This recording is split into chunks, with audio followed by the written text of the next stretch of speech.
and welcome back to Why We Do It, the stories behind the stories in amateur sports. And not for the first time, this is the second time we've had an interview, which is literally probably a stone throw out my window.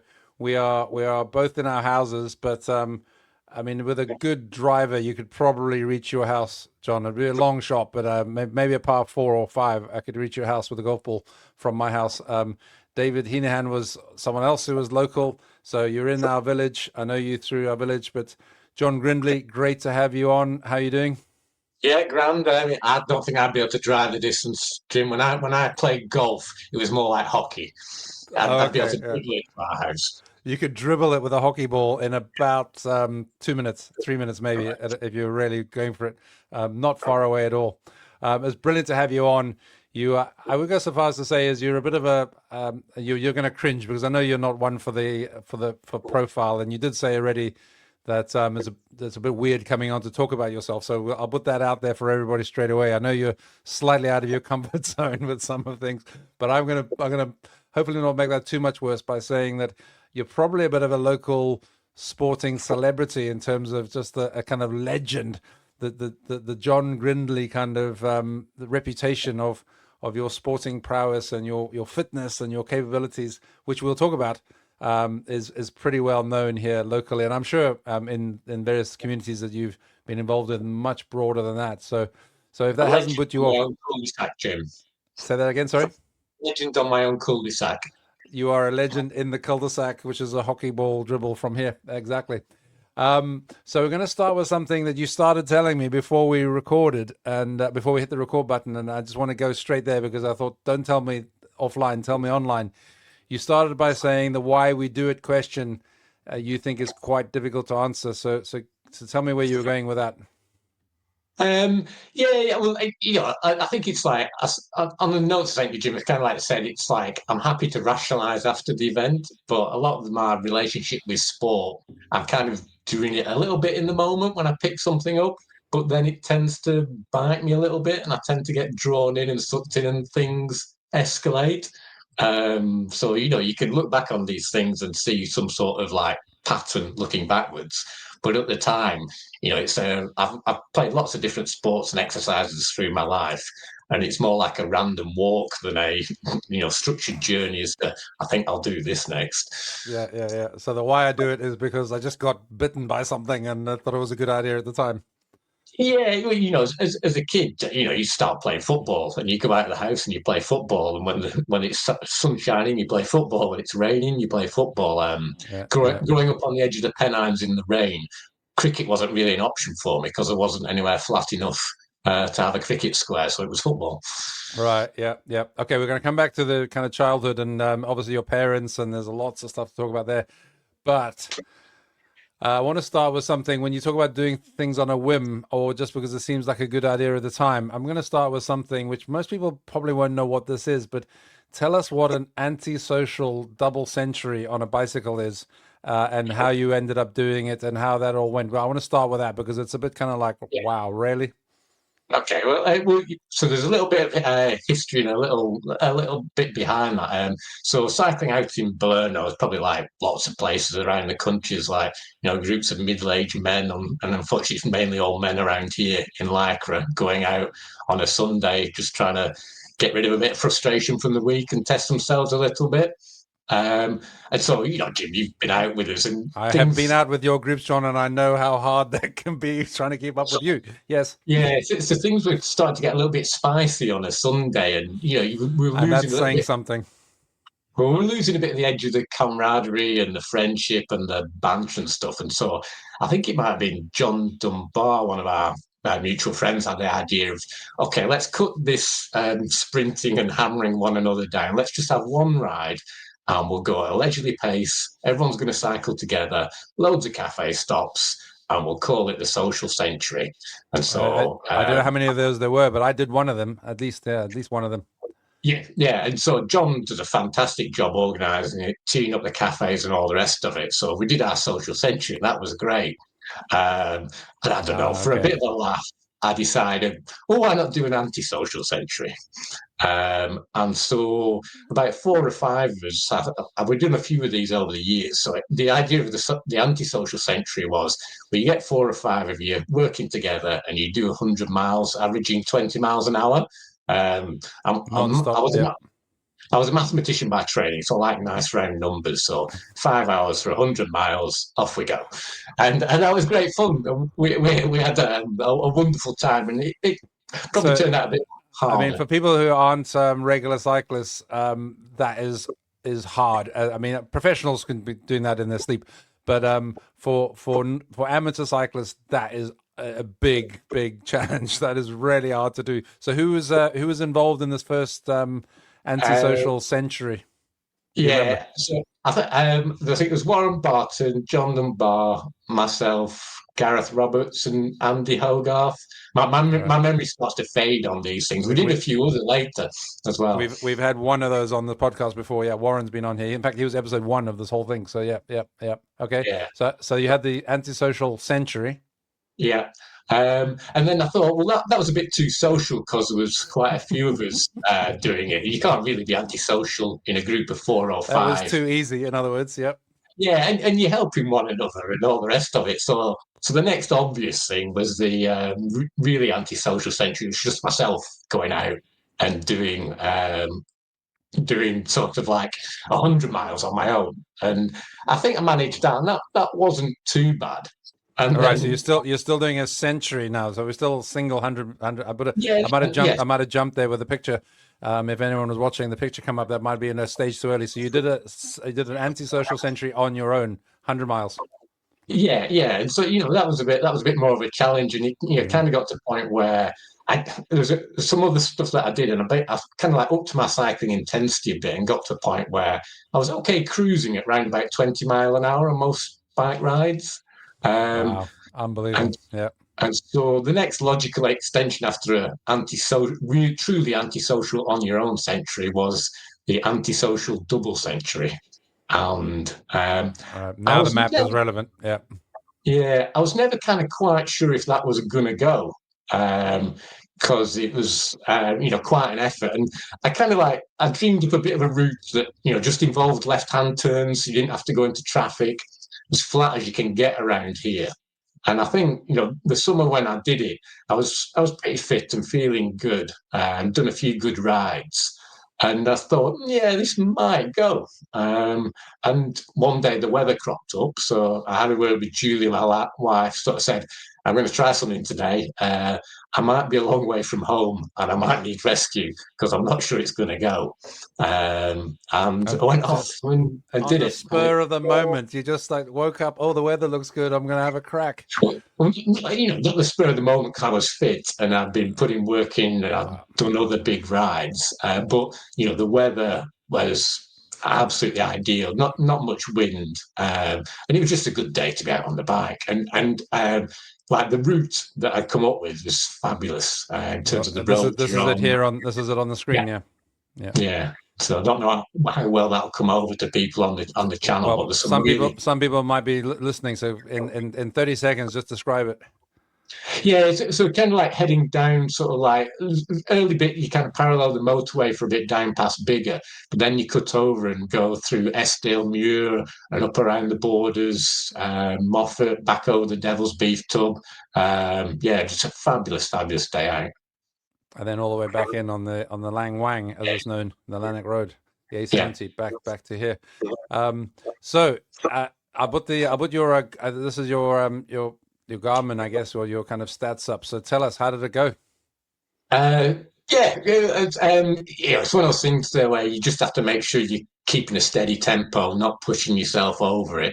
And I was just trying to make sure that I was in, I knew if I could make a power output of about average of 200 watts, I was going to Wow. be there or thereabouts. So I was just trying to average my power over the ups and downs at round about 200, keeping an eye on the pace.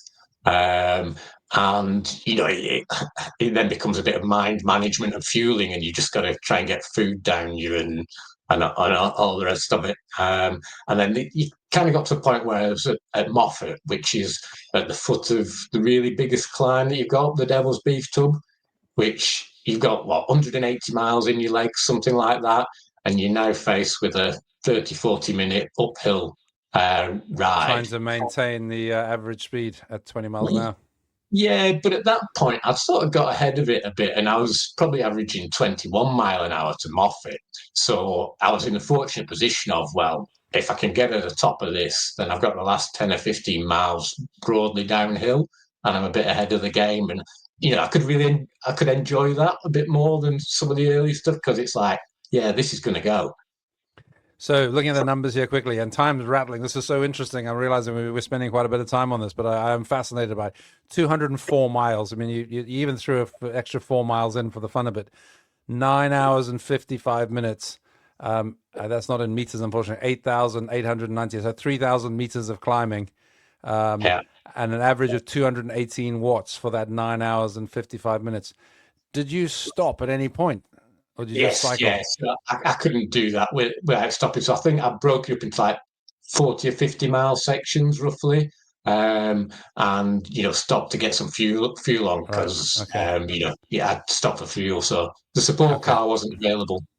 And not wanting to kind of take away anything from this, but did the clock stop when you stopped, or the clock Yes, run? yes, yeah, yeah. The clock So stopped. Yeah. that's a moving average of Right. yeah. Okay.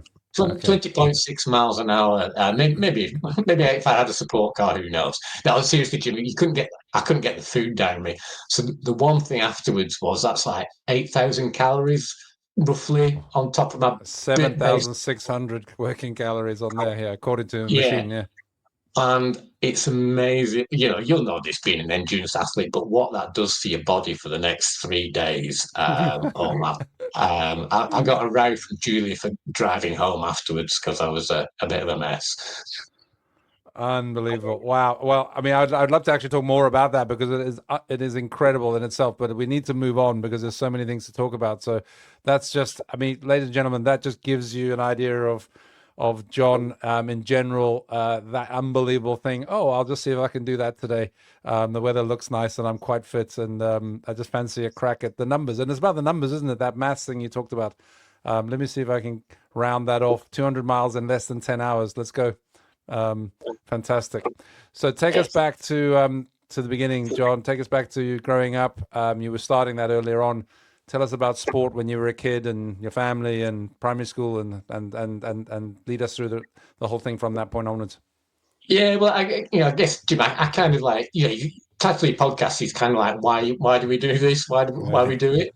We And don't always linger there. We talk around the edges, so you don't have to be too specific no, on but that. But I don't know, I find that interesting because, like, I don't know, looking back on these things, it's all I've spent a lot of my life doing this. Why on earth have I been doing this? And I grew up in a house of endurance athletes. Both my parents were fell runners. hmm Um, so kind of like why we do it? Well, in our house when I was growing up, my normal was my mum and dad as fell runners, going off and training for events and going away at the weekend and running up and down mountains for like 40 or 50 miles. hmm And that was kind of like my normal. Now, that was normal. Yep. yeah, but when you're young, it is your normal because other people's, mum and dads were teachers, did other things, or played golf. My mum and dad ran up and down mountains, hmm hmm and And did you you think, did you join them in this, or did you just watch them? um, no, I probably. I'd had enough of being dragged around the Lake District and sat in car parks at the bottom of the mountains. I just play football, Jim. I absolutely love football. And, as a young kid, you want to get out, move, see your friends. And I lived in an area where there were plenty of parks, and you just went out, played football, and had fun. Your parents didn't just run up hills. We need to put that to bed before you move into football. I don't know about your dad, but you sent me some stuff about your mum here. So the Bob Graham thing, we should probably touch on that. Just tell us what the Bob Graham map is all, and the route is all about, and then we'll show the records pictures you sent me. Yeah. So I don't know the full history of it. I think Bob Graham was originally a walker, or he might have been a runner or a walker, and he set up this route in the Lake District. I think originally went over 42 mountains in the Lake District. And the idea was you completed it, it's about 50 miles, and you did it in within 24 hours. So this was kind of like set up as a bit of a challenge. Various folk hmm did it. And I think My mum and dad were both fell runners, and so they're in the scene, and people tried this, didn't always succeed with the thing. And my mum was the second lady to do it, probably back in the days when there weren't quite as many women fell runners as there are now. Right. So men were doing it fairly, maybe routinely at that point, and then there's the women start getting involved. And in 1977, Jean Dawes does the 42 tops well, at that point, the 42 tops in 23 hours and 37 minutes. But the Yeah. next year, 1978, Anne Marie Grindley shows up and says, "Listen, I'm going to take 2 hours off that," and absolutely smashes it. But not only that, she comes back in 1979 when she's bored with the 42, and she becomes the first person to do more than 42, and she adds a shed load of extra kind of tops into it and does 58 tops in still under the 24 hours, and that sets up the kind of ball rolling, because then other people start doing more and more after that, and there's only another kind of 5 lines between 79 and 2022 on this, so that's significant, isn't it? Yeah, and that's the thing. So, I guess a part of this thing about pushing yourself and just trying to see, well, what sort of can you do and what is possible. There's obviously maybe a genetic component in me to Yeah, having a go and having a look out there and seeing what goes. genetic and psychological. Yeah, yeah. Yeah. You've been nurtured and natured in the whole thing right from the very beginning.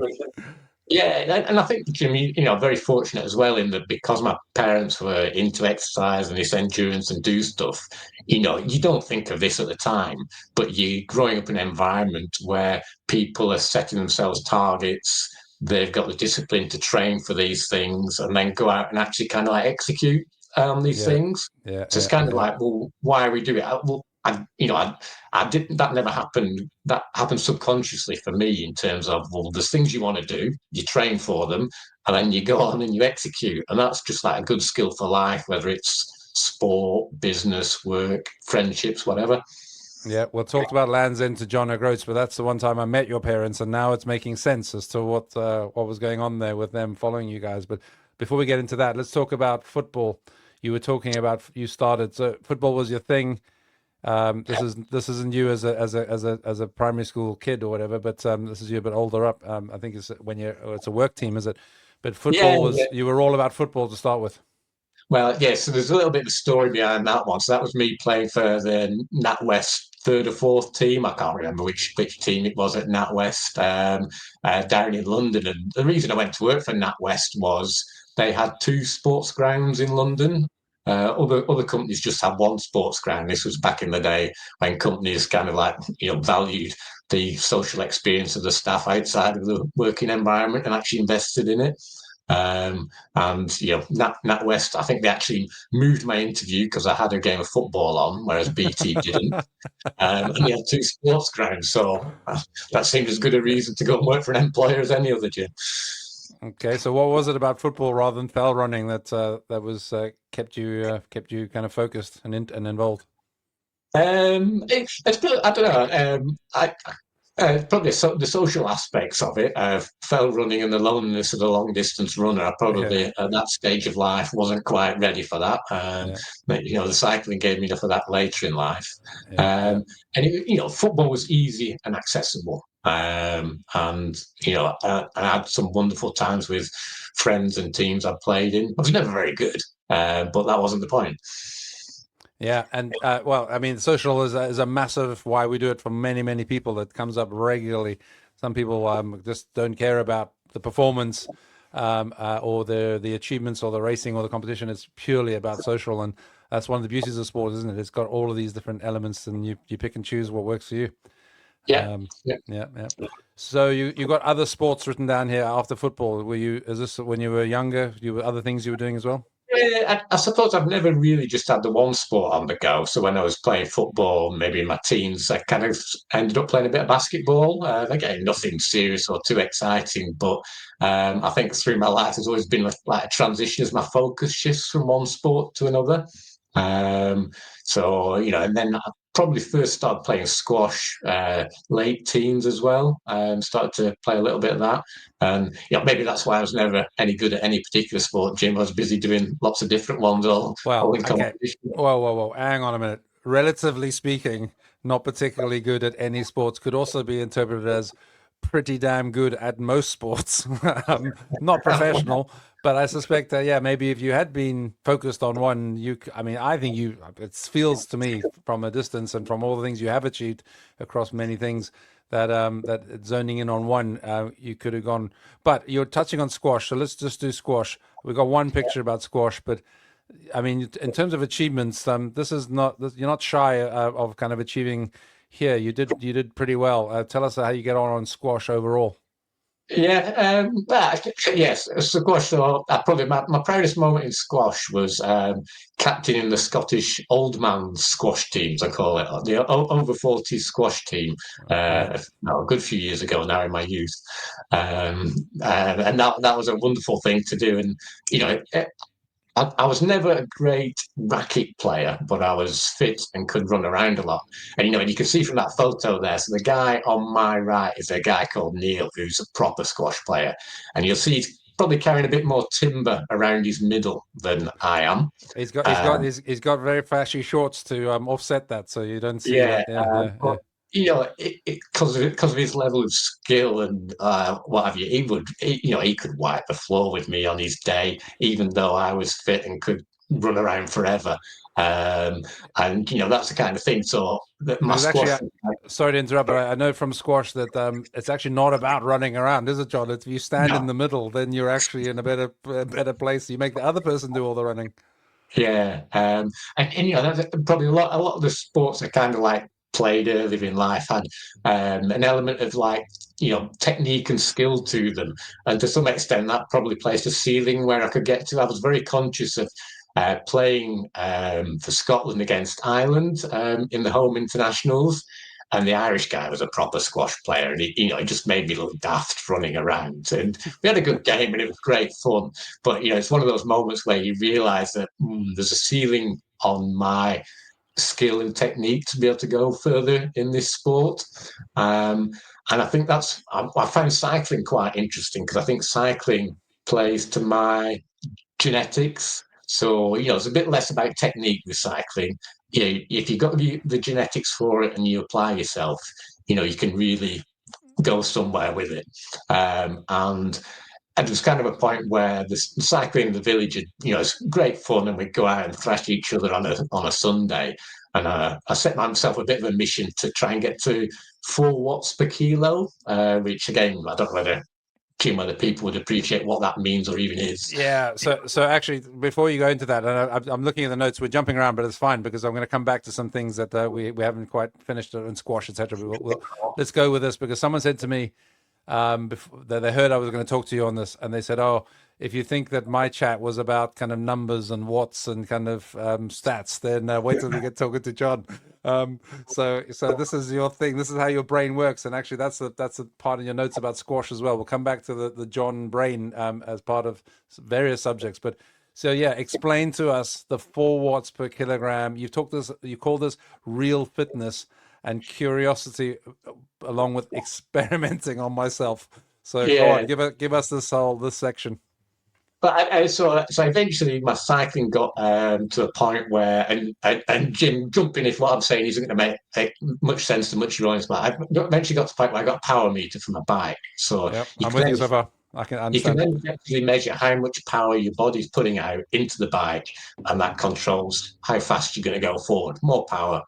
So the benchmark measure for cyclists really is, well, if you weigh 70 kilos, which is roughly about what I weigh, a little bit more at the moment, then and you can produce 280 watts of power for roughly an hour, then you can say, well, for each kilogram of my weight, I can do 4 watts. So that's 280 watts of power. And So that, we now need to bring in FTP, functional yeah, threshold power, which is okay. We can do. There'll be enough cyclists who will be interested in this. Functional threshold power is the maximum wattage you can maintain theoretically for 1 hour straight without coming off. So are you saying that this is you trying to push your FTP up to 280 yeah. So and four watts per kilogram? Yeah, so I did, I was probably, I can't remember quite what I was doing, but like about 200 watts will keep me going on my bike at my build at about 20 miles an hour. And so, Well, I we've don't know, already again, seen that. Sorry, we already saw that on this antisocial double century at 218 watts for the 200 miles. So that's a pretty high wattage to maintain for that period of time. yeah. And at the time, I don't know quite where I was with my power, but I decided 4 watts per kilo seemed like a nice round number. Again, round And numbers. so, Yeah. yeah, liking the round numbers. And so, so with the power meter and training and a bit of discipline and a training plan, I kind of set myself project 4 watts per kilo and kind of like cracked on with it to Cracked see where on. I could get. Who needs Um, mass endurance events and entering with 20,000 other people when you've got John's brain and you can just challenge yourself and do it all on your own? That's amazing. yeah, you did get the satisfaction of like flying on a Sunday morning when we're out in a group as well, Jim. So there were actual benefits. Yeah. Um, Yeah. and yeah, no, and it was interesting because you then start to think more about nutrition and how you train, recovery, and looking after yourself. And I kind of like carried on with that. I think I ended up getting to about in the end about 4.6 watts per kilo. As Um, your FTP. yeah, and and so that was at the age of like 50 odd, so 53, 54. And So what wattage is again, that? Is that knocking over 300 then 300 and something? yeah, about 325, I think was something round about that. And these things are never entirely precise, and it's just varies in the measurement. But it's it felt good, and it was interesting. And then you kind of like hit a bit of the ceiling at that point. And again, yeah, I spent all my youth doing these sports and things with the technique and all the rest of it. Whereas I think actually I'm probably more suited to. I've got good genetics, and just being able to sit there and turn pedals without much technique probably was my forte. But maybe if So I'd have been yeah, go on. if I'd have been young and maybe applied myself to cycling when I was young, but there again, the 1980s weren't a good time to be a cyclist, were they really? No. So when did you actually discover cycling? Because you obviously got an immense genetic and psychological depth of capability inherited Um, and grown. But when did you get into cycling? Sort of 43, 44. All right. Okay. Do you Yeah. have any regrets that you didn't kind of come across it earlier? Um, no, not really, because I was busy having fun doing other things, and always the opportunity costs. And if you look back to the other things, I think, do you know, in my notes I mentioned this as well about sport and exercise and things being preparation for life. So Hmm. the things I got out of playing football and basketball at university were far more relevant than what I got out of my maths degree. And in fact, it's like there was only one useful thing that I got out of general relativity, and that was so I could appreciate my favorite joke of all time. Okay, go on. So you have to watch this. I looked this up on the thick of it. So Malcolm No, Tucker comes I out, just hope I understand this because I got a funny feeling right? this might go On over the my thick head. of But it. go on. Yeah. No, you can go and look it up afterwards, but there's this line in the thick of it where Malcolm Tucker's berating someone saying he's so fucking dense, light bends around him. And that's probably the only use that I've had for general relativity in my 30, 40 years of existence, knowing general relativity. I don't actually understand it, but it's still very funny because you get the idea of the concept of it. Yeah, yes. Well, He's go read Stephen Hawking's Brief History of Time. But Oh, and then I'm gonna read the whole brief history of time so I can understand that joke. Yeah, that makes right. sense. Yeah, Yeah, he's so what the point is that like, the sporting things like I was captain of a football team, a basketball team, and the things you learned from that, the contacts and the people you know, and all the social side of those things, just wonderful preparation and experience for life. And so, do I regret not being a cyclist? No, because I was doing other things and they've been fabulous. So if I could ask you to unpack that further, because it was such a lovely concept, and then we got off onto the joke bit about about life bending. But just before that, you said I got so much more out of sport in terms of setting myself up, and you've given a few kind of headings on that. And only got one thing out of my studies, but just give us a bit more about what sport gave you and how that was life's prep for prepping you for life? Yeah, well, I tend to tend to throw myself into these things. So when I'm playing football or basketball things, I've generally got involved in the organisation of these things as well. And if it's just cycling around the village and organising a trip to Mallorca or things like that, I just Mm-hmm. kind of like, I don't know, part of my personality is to get these things up and going and try and make things happen. And a Or a lot social cycle club, or the route for that Sunday, all these things. Yeah, all those things. And that probably again comes back to my parents with the fell running and that Bob Graham, because you can't do an event like that on your own. You need support. So if you're doing the Bob Graham round, at every road pass where you drop down from the mountains, there's someone feeding you. You Mm-hmm. kind of like, you're that focused on the effort and the exercise. You have a minder running with you to make sure you don't do anything really daft and to prove you've done it. And Yeah, that part of giving back to the activity again, subconsciously that must have leaked into me at an early yeah, age that these things happen, and it's normal. You give back and you take out, yeah. and that in terms of my career, I had a reasonably senior job with the Royal Bank of Scotland NatWest Group. And a lot of the things I picked up from sport and exercise and these kind of things were skills that come to life. Mm-hmm. So there's a nice link. I'm gonna pick it up and I'm gonna run with that link to supporting and helping and giving back. And it reminds me of your parents again. So another link to the fact that you grew up in that environment. You saw that, you heard that. But then we get the Land's End to John O'Groats. So let's talk about that for a Yeah, second, because here's you and David or Dahi, who's been on a previous episode, and Andy. And this was a few years ago, but I came out at one point to see you guys when you weren't that far from here on your way up, and your parents were there, so that they were there supporting you all of the way. So just expand on both the event and what was happening here and how it all went, and also the support you got throughout that. yeah. So a little bit of a backstory on this one as well, probably really, because like I think Andy likes these big challenges for himself, and I think he's always had the jog in his mind for years. And I think him and David had hatched a plan to do this thing.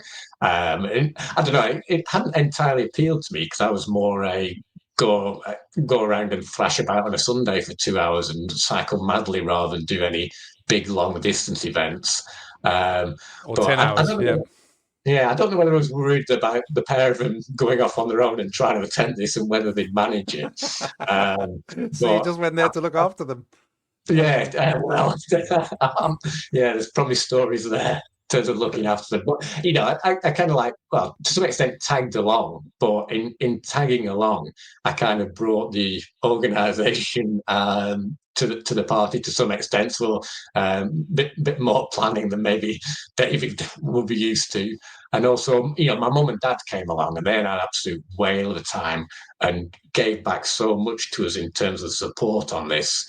Um, we ended up doing it in 7 days because I think Andy couldn't get any more time off work or something, which looking back on it was just nuts to try and do that in And what 7 days. what would have been more normal for those who are not familiar with Land's End, John O'Groats? What would have been the more normal kind of number of days or plan?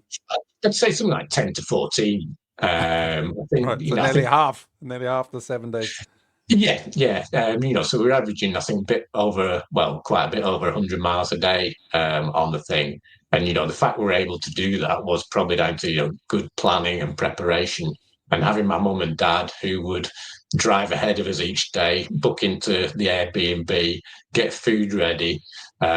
We left in the morning. They tidy up, pack sarnies, and meet us 2 or 3 times on the route, and just make the whole thing happen. So we didn't have to think too much other than cycle. And I just had to concentrate on nursing Andy and David to take it seriously. And I mean, David goes on about the role your parents played in that a lot. I've heard that from him directly many times. So they were obviously absolutely critical in the whole thing. Yeah. But then, just how was it in the end? I mean, did you find it quite hard? Relatively Yeah. speaking, compared to the other guys, how did you all get on with it? Yeah, well, it was interesting because I think, I don't know, Andy did an experiment by trying to do the whole thing in a cheap knockoff pair of decathlon cycling shorts. So I think he had undercarriage issues with the way he delightfully put it. And you're just trying to manage the whole thing and keep going at a steady pace that all of us could manage. But so at the end of it, Jim, I think the intensity and the time on the bike, I got ulnar nerve damage, my left hand. So that's at the end, I couldn't do So up a it's like zero. vibration, isn't it? The vibration kind of Yeah, jackhammer type thing. Yeah, yeah. and pinching the nerve. Abs. So you get that tingling. If you're a cyclist, you can sometimes get the tingling in your hand. But Yeah. when you get beyond tingling, you get to impaired motor function. And I was having to reach over with my right hand to change gears because I couldn't use my left hand to move the cogs around. So how long Um, into did this come on? And so how much of the whole thing were you trying to do that with one hand? And also how long Probably afterwards? How long did it take to recover from that afterwards? so for the last 2 days, I was, getting pretty limited with it, and getting dressed was getting a bit harder and harder, just making sure you use one hand. And it was 6 months, Jim. Afterwards, nerves take a while to heal, and Wow. yeah, I went to the top hand physio in Edinburgh, and you're there pinching, doing things with elastic bands in your fingers for 4 months, and it seems like a strange way to do physio. Wow. But and no cycling in that time, I guess.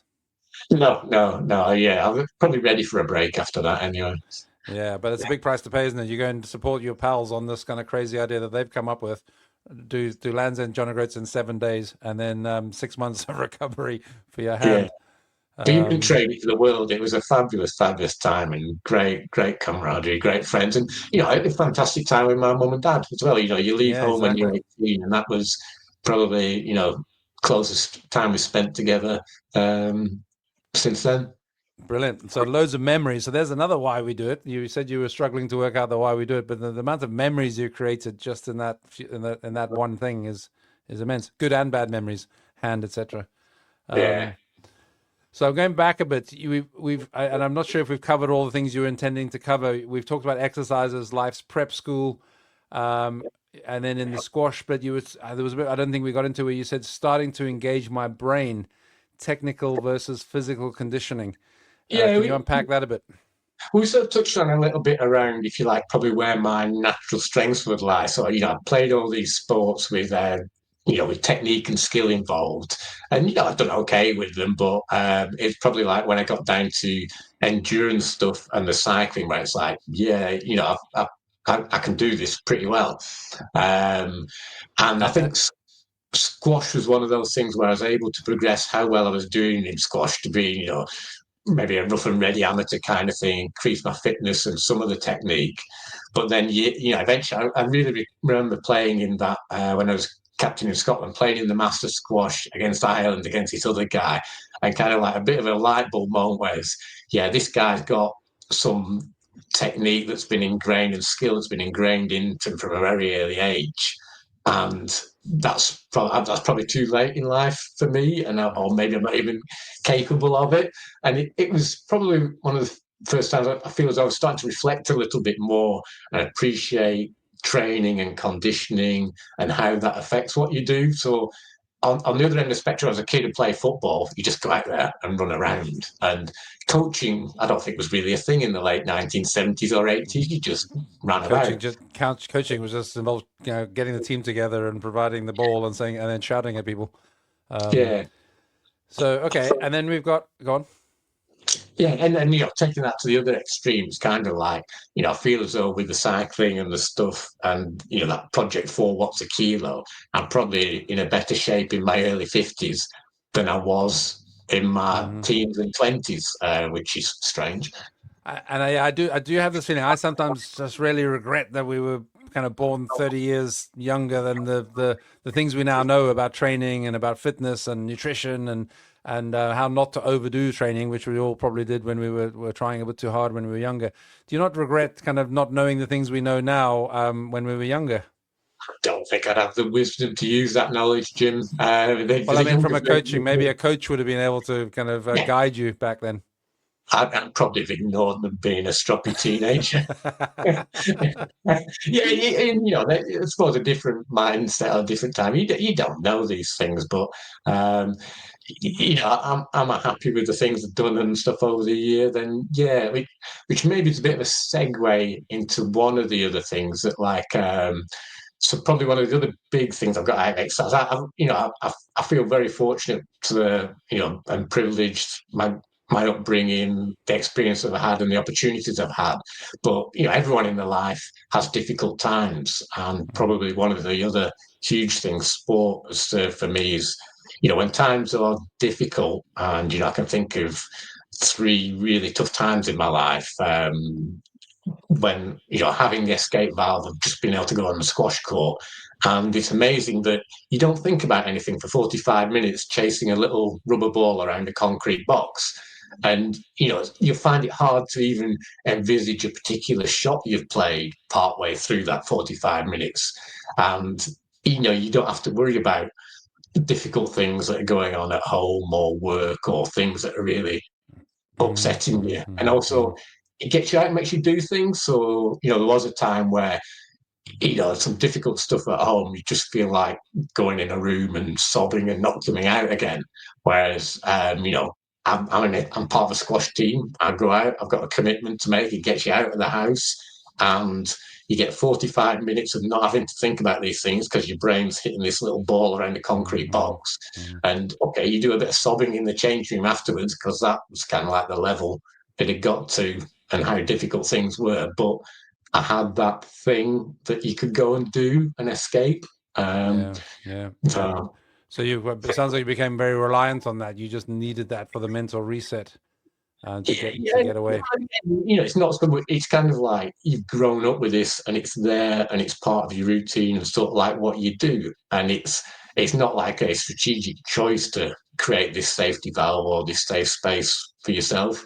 It's just kind of But happened. it's there and it's available, and you can use it. Yeah, so Yeah, but yeah, looking back in the rear view mirror without that kind of the support and the camaraderie of friends through cycling and squash, when things are difficult, you've got people to talk to, other things to do, and you're not dwelling on all the difficult stuff all the time. yeah, yeah, yeah. Yeah, that's absolutely, that's very interesting, and again, it's a kind of theme that's come up a few times with different people, where yeah, just being able to channel thoughts and mental effort away from other things is a big part of it. You wrote on here exercise as escapism, but then you said climbing. You've just been talking about squash as your escapism. So climbing, I guess, did that fall into the same bracket? Was that a different time, a different challenging Yeah, period? yeah. But the challenging periods come and go, and the That's life. Yeah. sport and the exercise have been there as a consistent thing, and the challenges and difficult times are like brief interludes on what I feel has been a very lucky life for me so far.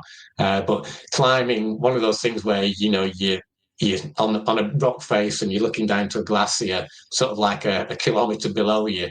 Has a tendency to focus the mind, and again, it can push all kinds of other things out of your head because you're in the moment doing something that's very engaging, and gets you out to some amazing places. So this is a picture with a glacier behind it that you mentioned. I hadn't noticed necessarily the glacier until you said that as this picture came up. But tell us where this is. Yeah, so that's somewhere around Chamonix. I'm not entirely sure the exact bit of rock, but be fortunate enough, sort of like 20s and early 30s, to get away for a week each year and go somewhere climbing. Get up into the high mountains sometimes and Okay, so do. you're you were quite young. Is this the same peak? Or the same Yeah, place? so that's on the what's called the Aiguille Rouge. Julie will laugh at my French pronunciation, but it's kind of like on the opposite side of the valley from Mont Blanc. There's a Right. lot of Okay. climbing there. Easily accessible from a cable car up from the valley to the base of lots of stunning climbs. So you mentioned 20s and 30s. So is this something you did for a while? Do you still do this from time to time? Was it one of those phases with all the kind of well, I just fancy doing that now and getting sucked into something for a period of time? It kind of like, I don't know, family life kind of like made it a bit less accessible and not entirely responsible to be going away doing those things when you get family and young kids. I still do bits of my daughter Hannah now climbs a lot, so she does a lot, and it's really interesting to see her getting on and getting stuck in to that kind of thing. And so I kind of like think, well, sometimes I'll go back and have another go at climbing, and it's good for physical conditioning. Yeah, yeah, But whether I'll ever carve out the time, I'm not sure. yeah, yeah. And you also talked about here as exercise as an insurance policy. Have we covered that in what you were saying? Was that something else? Yeah, I think so. That's kind of like when things get difficult, you've got that to fall back on, Yeah. and So it's when other things are blended. going on Yeah. in your life. Yeah. Similar to the whole escapism. Those two things kind of coming together. Yeah, Two but headings. Yeah. again, this is like looking back through the rear view mirror, Jim, as opposed to like making conscious decisions as to why I'm doing these things at the time. No, exactly. I mean, there obviously is a reason why we do it. We don't always know what that reason is, and I completely agree. When someone said to me, or I asked myself the question, maybe even why, because I heard a similar question being asked to someone else. Why was I doing and I don't do them anymore, but why was I doing double marathons back in the day, Comrades Marathon, etc. We've interviewed people on here who've done Comrades Marathon. Why was I doing that? And I literally had no idea. I was like, I have absolutely no idea. But Yeah, when you reflect and you think back, and as we get beyond 50, both of us, and look back, it becomes slightly easier to unpack and understand. But it's still quite a tough question, isn't it? To because it just happens. You yeah, just do it. There's something internally that just enjoys it for whatever multiple reasons there may be. But you just do it, and you don't really think too much about why. yeah.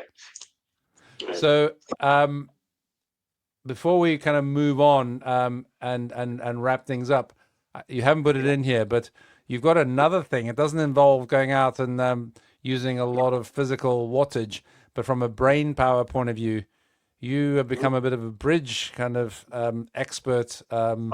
It's not from expert in dabbling in the foothills.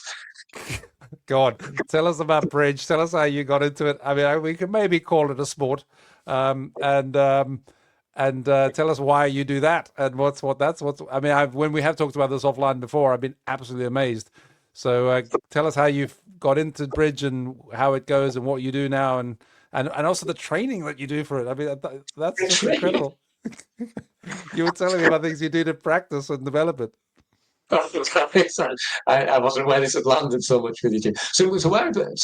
We ended up a few of us from sort of round here playing a bit of bridge. It's all down to Denise Hendry, David's Yeah. wife, Hmm. who kind of like said, "Oh, quite fancy learning to play bridge." And I'd come across it because my dad used to play bridge when I was a youngster. Oh man, never really played it, or we got sent to bed early while the house was taken over by bridge players, and it was the only time anyone was ever allowed to smoke in our home when people came round to play bridge. The And intensity was so much you can actually have a cigarette. Yeah, yeah. I think the tactics were try and get the opposition drunk on homebrew, beat them, and then kick them out of the house. Yeah. But yeah, so Denise fancied to go, and Andy, the guy who did the Land's End to John O'Groats with his wife Jo, but played a little bit in the village. So we just ended up four of us trying to learn how to play bridge at our house. And then in the end, I got kind of sent forward as an advance party to a bridge club in Castorfin to learn how to play properly. And as ever, it kind of bit me a little bit, this book. Yeah, there's a theme. And Yeah, it's an incredible game. You know, and you'd be playing in the bridge club, and there's lots of people, even older than I am, Jim, by quite a good few years, and they're still sharp and active and playing this game that keeps the grey matter ticking over. So as my knees give way and the aches and pains become too much, I can sit at a bridge table and get obsessed about card combinations and practicing. and Now, what is it? So what is it that really gripped you about it? What do you enjoy particularly about that?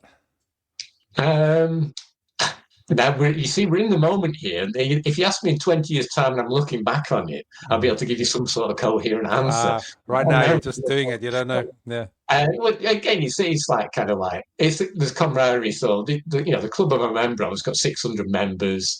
There's people you get out and meet and talk to, and also it's very much a lifelong learning thing. You don't learn bridge. You keep learning bridge, Mm. and you keep practicing. And it's got this wonderful combination of intellect and deduction, but random chance and psychology thrown into the mix. So there's just enough of a uncertainty and dopamine hit that you'll keep coming back for more because you're never going to master it.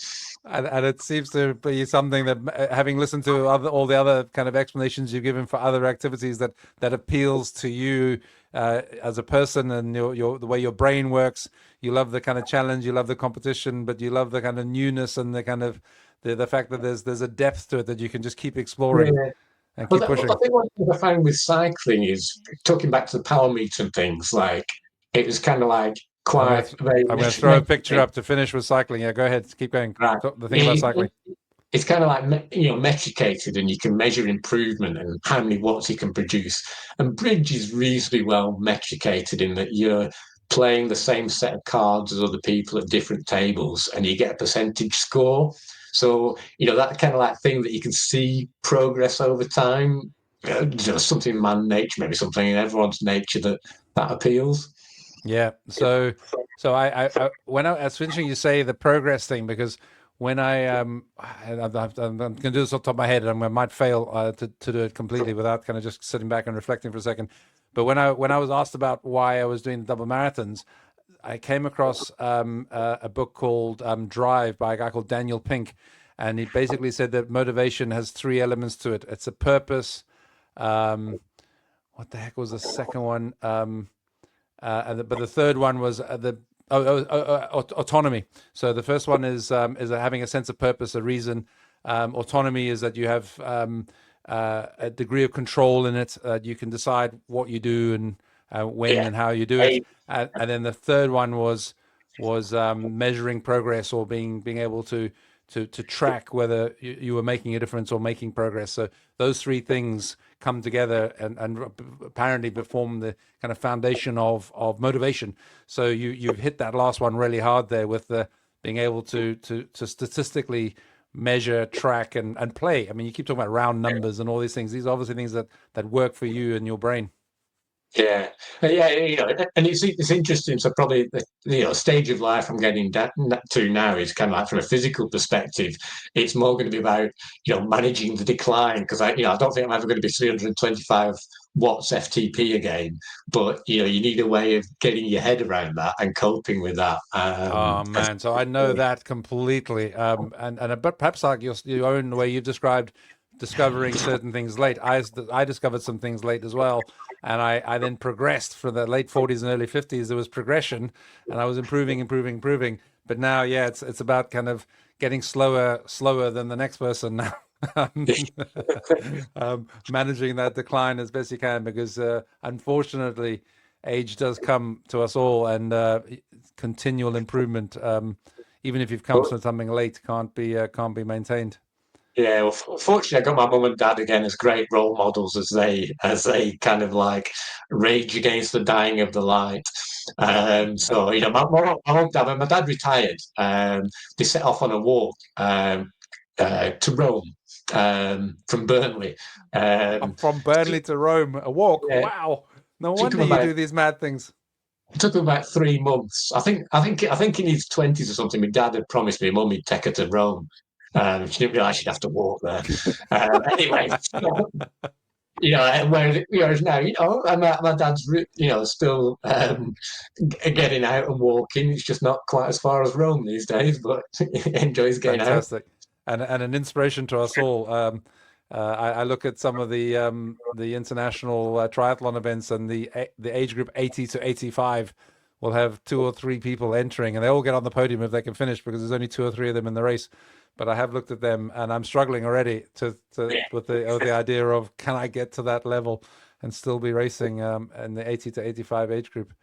So Yes, here's a good. final picture cycling. I probably already got to know you first and foremost through cycling here locally, and realizing that when I was absolutely blowing, trying to keep up with the group, and you'd come cruising up at the back, sitting upright, clearly in a complete cruise mode, saying, "Hi, Jim, how's things going?" And I could barely speak.